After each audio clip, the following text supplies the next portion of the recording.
नमस्ते मित्रों, कथा निधि चैनल पर आपका बहुत बहुत स्वागत है। हमारी आज की कहानी का नाम है नैराश्य। कहानी लिखी है अनामिका जी ने और वाचन कर रही हूँ मैं, अपर्णा रमेश। तो चलिए कहानी शुरू करते हैं।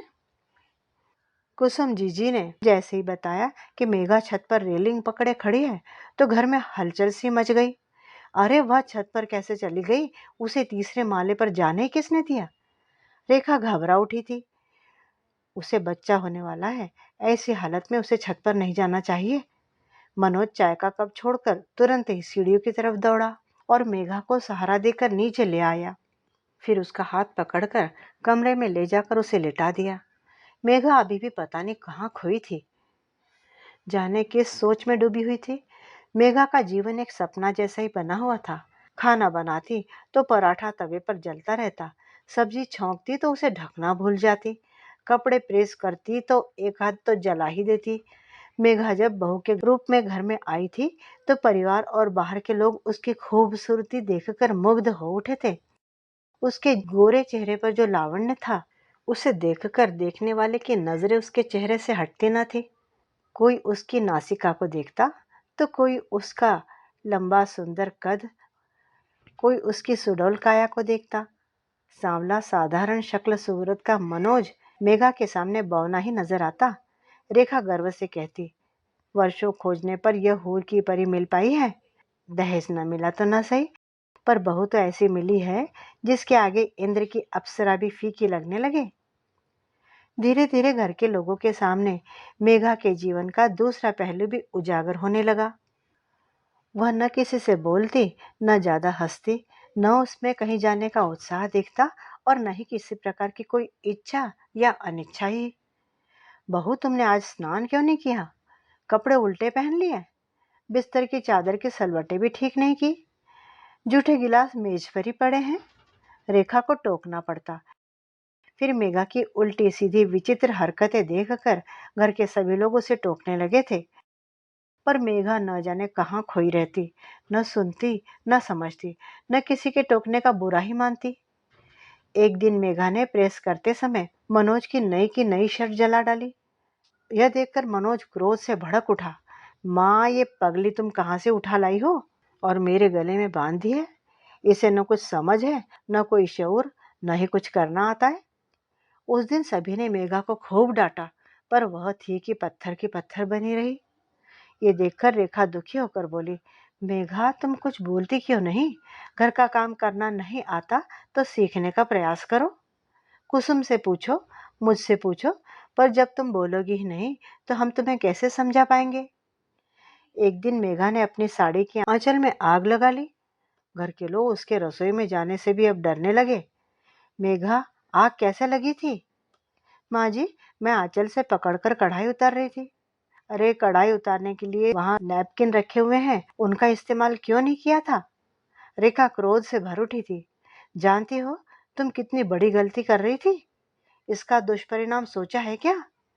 तुम्हारी साड़ी आग पकड़ लेती तो तुम्हें पता नहीं क्या हो जाता।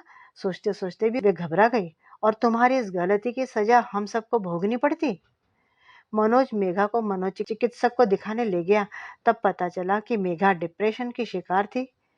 उसे यह बीमारी कई साल पुरानी थी। डिप्रेशन? ये क्या बला है? रेखा के गले से ये बात उतर नहीं रही थी कि अगर मेघा मानसिक रोगी है तो उसने एमए तक की पढ़ाई कैसे कर ली, ब्यूटिशियन का कोर्स कैसे कर लिया? हो सकता है मेघा पढ़ाई पूरी करने के बाद डिप्रेशन की शिकार बनी हो। मनोज ने फोन करके अपने सास ससुर से जानकारी हासिल करनी चाहिए तो उन्होंने इस विषय में पूरी तरह से अनभिज्ञता जाहिर कर दी। रेखा परेशान हो उठी। लड़की वाले साफ साफ तो कुछ बताते नहीं कि उनकी बेटी को कौन सी बीमारी है, और कुछ हो जाए तो सारा दोष लड़के वालों के सिर मढ़कर अपने आप को साफ बचा ले जाते हैं। माँ, इस पागल के साथ जीवन गुजारने से तो अच्छा है कि मैं इसे तलाक ही दे दूं। मनोज ने अपने मन की बात जाहिर कर दी। घर के दूसरे लोगों ने मनोज का समर्थन किया। घर में मेघा को हमेशा के लिए मायके भेजने की बातें अभी चल ही रही थी कि एक दिन उसे जोरों से उल्टियां शुरू हो गई। डॉक्टर के यहाँ ले जाने पर पता चला कि वह मां बनने वाली है। ये पागल हमेशा के लिए गले से बंध जाए, इससे तो अच्छा है इसका एबॉर्शन। मनोज आक्रोश से उबल रहा था। रेखा का विरोध घर के लोगों की आवाज में दब कर रह गया। मनोज मेघा को डॉक्टर के यहाँ ले गया, लेकिन एबॉर्शन हो नहीं पाया क्योंकि अधिक समय गुजर चुका था। घर में सिर्फ रेखा ही खुश थी। सबसे कह रही थी, बच्चा हो जाने के बाद मेघा का डिप्रेशन अपने आप ही दूर हो जाएगा। मैं अपनी बहू को बेटी के समान प्यार दूंगी। मेघा ने मेरी बेटी की कमी दूर कर दी है। बहू के रूप में मुझे बेटी ही मिली है। अब रेखा सभी प्रकार से मेघा का ध्यान रख रही थी। मेघा की सभी प्रकार की चिकित्सा भी चल रही थी, लेकिन मेघा वैसी की वैसी ही थी। नींद की गोलियों के प्रभाव से वह घंटों तक सोई रहती, परंतु उसके क्रियाकलाप तो पहले जैसे ही थे। अगर बच्चे पर भी माँ का असर पड़ गया तो क्या होगा, ये सोच सोच कर मनोज का मन संशय से भर उठता। तू क्यों उल्टी सीधी बातें बोलता रहता है रे? रेखा बेटे को समझाती। क्या तुझे अपने खून पर विश्वास नहीं रह गया है? क्या तेरा बेटा पागल हो सकता है? माँ, मैं कैसे भूल जाऊं कि मेघा मानसिक रोगी है। बेटा मनोज, जरूर इसके दिल को कोई सदमा लगा होगा। सदमा लगने से ही यह हुआ होगा। वक्त का मरहम इसके जख्म भर देगा। देख लेना, ये बिल्कुल ठीक हो जाएगी। तो करो ना ठीक, मनोज व्यंग कसता। आखिर कुछ तो मियाद होगी ही। तू देखता रहे, एक दिन सब कुछ ठीक हो जाएगा बेटा। पहले घर में बच्चे के रूप में खुशियां तो आने दे। रेखा का विश्वास कम नहीं होता था। पूरे घर में एक रेखा ही ऐसी थी जो मेघा के पक्ष में थी। बाकी लोग तो मेघा के नाम से ही बिदकने लगे थे अब। रेखा अपने हाथों से फल काट कर मेघा को खिलाती, जूस पिलाती, दवाएं पिलाती, उसके पास बैठकर स्नेह दिखाती। प्यार से तो पत्थर भी पिघल जाता है। फिर मेघा तो ठहरी छुई मुई सी लड़की। माँ जी, आप मेरे लिए इतना सब क्यों कर रही है? एक दिन पत्थर के ढेर से पानी का स्रोत फूट ही पड़ा। मेघा को सामान्य ढंग से बातें करते देख रेखा खुश हो गई। बहू, तुम मुझसे खुलकर बातें किया करो, मैं यही तो चाहती हूँ। सास की बात सुनकर मेघा उठकर बैठ गई। मैं अपनी जिम्मेदारियां ठीक से नहीं निभा पा रही हूँ। तुम माँ बनने वाली हो। ऐसी हालत में कोई भी औरत हमेशा की तरह काम नहीं कर सकती है। सभी को आराम चाहिए होता है। फिर मैं हूं ना, मैं तुम्हारे बच्चे को नहलाऊंगी, मालिश करूंगी, उसके लिए छोटे छोटे कपड़े सिलूंगी। मेघा अपने पेट में पलते नवजात शिशु की हलचल को महसूस करके सपनों में खो जाती और कभी रेखा से बच्चे के बारे में तरह तरह के प्रश्न पूछती रहती। मेघा ठीक हो रही है, देखो मैं कहती थी ना। रेखा उत्साह से भरी हुई सबसे कहती रहती। मनोज भी अब कुछ राहत महसूस कर रहा था और मेघा के पास बैठकर प्यार जताता रहता। एक शाम मनोज मेघा के लिए अंगूर खरीद कर लाया तो रेखा का ध्यान अंगूर वाले कागज के लिफाफे की तरफ आकर्षित हुआ। देखो, देखो, इस कागज पर बनी तस्वीर मेघा से कितनी मिलती जुलती है। मनोज के अलावा घर के अन्य लोग भी उस तस्वीर की तरफ आकर्षित हुए। हाँ, सचमुच ये तो दूसरी मेघा ही लग रही है, जैसे मेघा की जुड़वा बहन हो। क्यों मेघा, तुम भी तो कुछ बोलो। लेकिन मेघा का चेहरा उदास हो उठा था। उसकी आंखें डबडबा आई।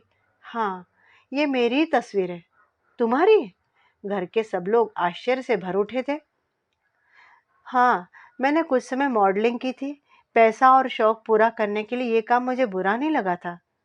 पर आप लोग मेरी इस गलती को माफ कर देना। तुमने मॉडलिंग की? पर मॉडल बनना आसान तो नहीं है। मैं अपने कॉलेज के ब्यूटी कॉन्टेस्ट में प्रथम चुनी गई थी। फिर फिर क्या? रेखा ने उसका उत्साह बढ़ाया। बहू, तुम ब्यूटी क्वीन चुनी गई, ये बात तो हम सबके लिए गर्व की है, न कि छिपाने की। फिर एक कंपनी वालों ने खुद ही मुझसे कांटेक्ट करके मुझे अपनी वस्तुओं के विज्ञापनों में ले लिया था। इतना बताने के बाद मेघा हिचकियां भर भर कर रोने लगी। काफी देर रो लेने के बाद में वह शांत हुई। तब बोली, मुझे एक फिल्म में सह अभिनेत्री की भूमिका भी मिली थी, पर मेरे पिताजी और ताऊजी को ये सब पसंद नहीं आया। अब मेघा की बिगड़ी मानसिकता का रहस्य रेखा के सामने आने लगा था। मेघा ने बताया कि उसके रूढ़िवादी घर वालों ने न सिर्फ उसे घर में बंद करके रखा, बल्कि कई बार उसे मारा पीटा भी गया और उसके फोन सुनने पर भी पाबंदी लगा दी गई थी।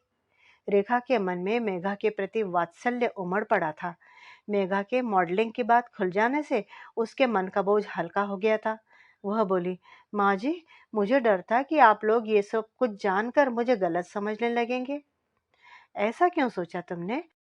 लोग मॉडलिंग के पेशे को अच्छी नज़र से नहीं देखते हैं ना, और ऐसी लड़की को चरित्रहीन भी समझने लगते हैं। फिर उस लड़की का नाम कई पुरुषों के साथ भी जोड़ दिया जाता है। मेरे साथ भी यही हुआ था माँ जी। बेटी, सभी लोग एक जैसे नहीं हुआ करते। आजकल तुम खुश रहा करो। खुश रहोगी तो तुम्हारा बच्चा भी खूबसूरत और निरोग पैदा होगा। रेखा का स्नेह पाकर मेघा अपने को धन्य समझ रही थी कि आज के समय में माँ की तरह ध्यान रखने वाली सास भी है, वरना उसने तो सास के बारे में कुछ और ही सुन रखा था। नियत समय पर मेघा ने एक स्वस्थ बेटे को जन्म दिया तो घर में खुशियों की शहनाइयां गूंज उठी। मेघा बेटे की किलकारियों में खो गई। पूरे दिन बच्चे के इतने काम थे कि उसके अलावा और कुछ सोचने की उसे फुर्सतें नहीं मिलती थी।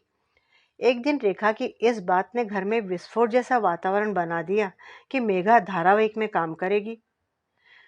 मोहन मेरी सहेली के पति हैं और वह एक पारिवारिक धारावाहिक बना रहे हैं।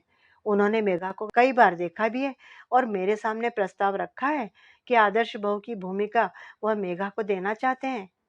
माँ, तुम ये क्या कह रही हो? मेघा को धारावाहिक में काम दिलाओगी? ये कहावत भूल गई कि औरत को खूंटे से बांध कर रखना चाहिए।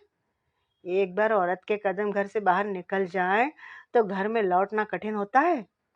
मनोज आक्रोश से उबल रहा था। रेखा भी क्रोध से भर उठी। क्या मैं औरत नहीं हूँ? पति के मरने के बाद मैंने घर से बाहर जाकर सैकड़ों जिम्मेदारियां पूरी की हैं। माँ बनकर तुम्हें जन्म दिया और माँ बाप दोनों बनकर पाला है। सैकड़ों कष्ट झेले, पैसा कमाने को छोटी छोटी नौकरियां भी की, कठिन परिश्रम किया। तो क्या मैंने अपना घर उजाड़ लिया? पुरुष तो सभी जगहों पर होते हैं। कुसुम जीजी भी तो दफ्तर में नौकरी कर रही तेरी। क्या उसने अपना घर उजाड़ लिया?